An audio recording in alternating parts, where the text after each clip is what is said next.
The Legend of Zelda series is packed full of cool and interesting characters, items, and monsters. Some of those things in the games are very simple and ordinary, while others make you wonder what could have inspired such interesting ideas.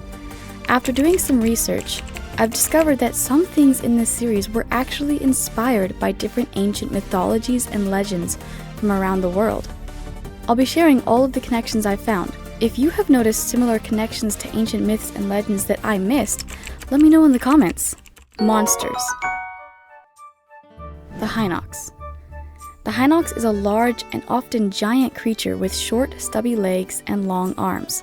One feature that can automatically set it apart from others, though, is its large, bulging eye right in the center of its face. A creature from Greek myths that shares a similar description is a Cyclops. Both are giant and have a single eye in its head, though in the Greek stories, the Cyclops are usually found to be exponentially larger and are pretty much just a huge man.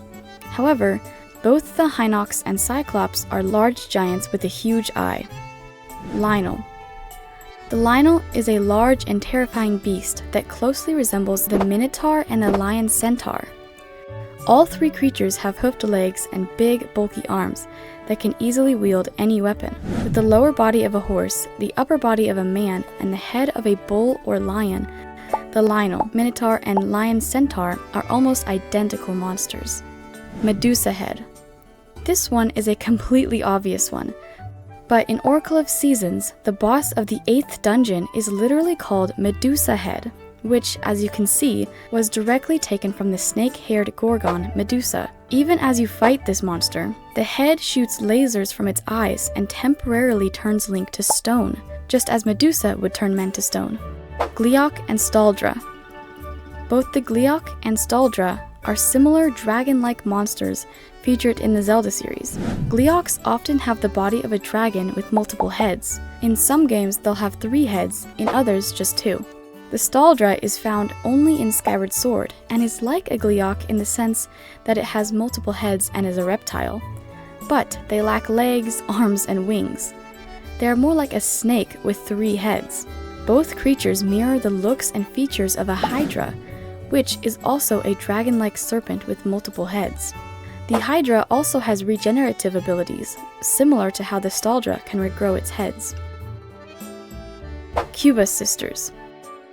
These 4 sisters are found on the ghost ship in Phantom Hourglass.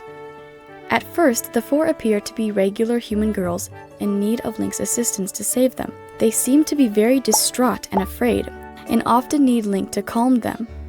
In the end, though, they each turn out to be little demons and monsters. Their tactics of calling for help from brave sailors are very similar to that of the Sirens. Though the Cubus sisters didn't sing sailors to their doom, they still used trickery, the ocean, and the ship as a base, similar to how the Sirens kill their prey. Items. The Mirror Shield. The Mirror Shield is a special and really cool item found in several games. One of this shield's main uses is to reflect light for solving different puzzles. Athena's shield, the Aegis, was a highly polished bronze shield with an incredibly reflective surface, once even used as a mirror. This shield was used to solve the puzzle of Medusa without directly looking into her eyes, so both shields are reflective and were used to solve puzzles. Pegasus Boots. These boots are also found in several games, and are a very useful item you can acquire. When equipped, Link can run and practically glide across the ground incredibly fast. It makes traversing Hyrule so much easier, and can even add a new way to attack enemies. In Greek mythology, there is a footwear that looks and acts similar to the Pegasus boots. The winged sandals of Hermes have the iconic wings attached to the side of the shoes, and with them, the wearer can fly. So although Link can't actually fly with the Pegasus boots, the concept is the same. Majora's Masks. The Legend of Zelda Majora's Mask drew inspiration from different cultural mythologies. After Link defeats the 4 dungeon bosses of the temples, the boss's spirits are given to Link in the form of detailed and intricate masks. Even Majora's Mask itself is a very elaborate and colorful mask. Well, the Nuo folk religion and Marahora culture are both known to have been involved with creating elaborate carvings, paintings, and masks. the Nuo folk religion carved and decorated masks that represented their different gods. The Marahuara made many detailed urns, pots, and figurines using intricate patterns and colors close to how the masks in the game look. Not to mention the Marahuara is even spelled and pronounced similar to Majora. The Master Sword. While the Master Sword itself is a very uniquely designed weapon, the act of pulling out the Master Sword is identical to the way the Excalibur is pulled out in the Arthurian legend. Both swords are fixed firmly within a pedestal, and both swords sit there waiting for the right chosen hero to come and pull them out. While others may try, the swords only allow certain people to wield them. Characters. Keaton. Keatons are yellow, three-tailed foxes featured only in Majora's Mask. You can obtain a Keaton mask through the Anju and Kaifi quest, and wearing the mask allows you to see these interesting creatures. The inspiration for these creatures come from the Kitsune fox of Japanese mythology. Though the Kitsune have 9 tails and the Keaton only have 3, both creatures are very similar, and the connection between the two are clear.